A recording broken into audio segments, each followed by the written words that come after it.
মহারাজ, আপনার পুত্র প্রহ্লাদ হরিনাম সংকীর্তন করছিল।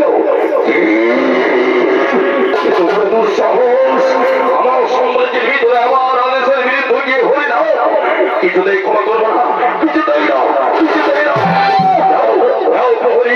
একে হিংস্র বাঘ ভাল্লুকের মুখের সামনে ফেলে দাও। এই নরকংস ছিঁড়ে ছিঁড়ে কে হত্যা করো, হত্যা করে হত্যা করো।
নিশ্চয়ই কোন প্রহ্লাদের মৃত্যু হয়েছে।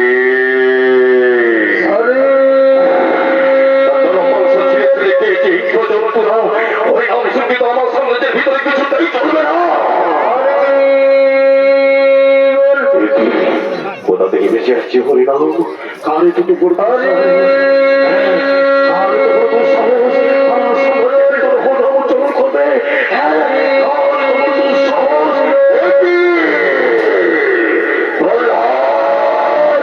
তোর মৃত্যু হয়নি, এখনো তুই জীবিত আছিস।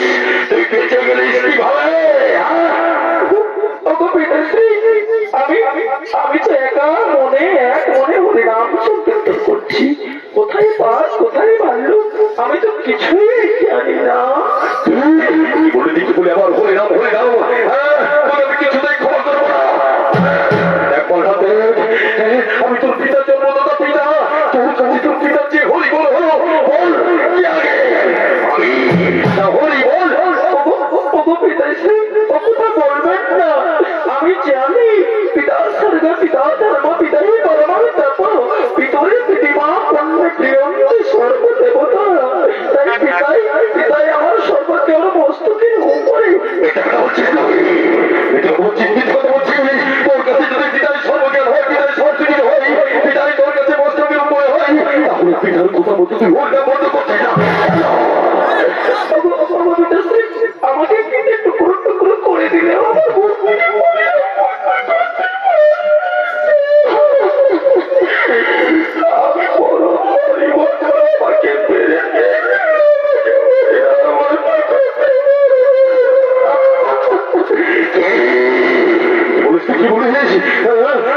দেখা তোর হরি কথা, আমি নিজে হাতে তোর হরিকে হত্যা করবো।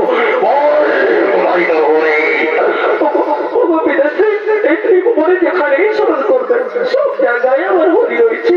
বলিস তুই? তাহলে আমি যেখানে দাঁড়িয়ে আছে এখানে তোর হরি আছে, বল। এখানেও আমার হরি আছে, আপনি পরীক্ষা করে দেখুন না। তাহলে বল, স্তম্ভের ভিতরে তোর হরি আছে, বল। স্তম্ভের ভিতরে তোর হরি আছে? এই স্তম্ভের ভেতরেও হরি আছে, আপনি পরীক্ষা করে দেখুন না পিতা। আমি যদি হরি, আমি লাঠি মেরে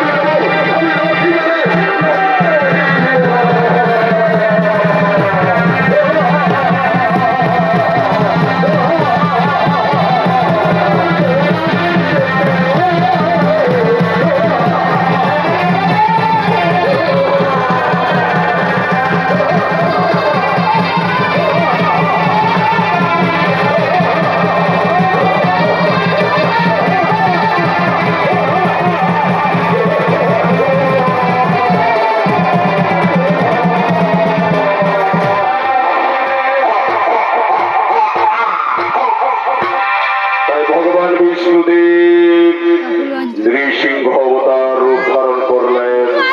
যেহেতু ব্রহ্মাণ্ডে অবদান ছিল যে জলে স্থলে আগুনে আকাশে কেউ হত্যা করতে পারবে না।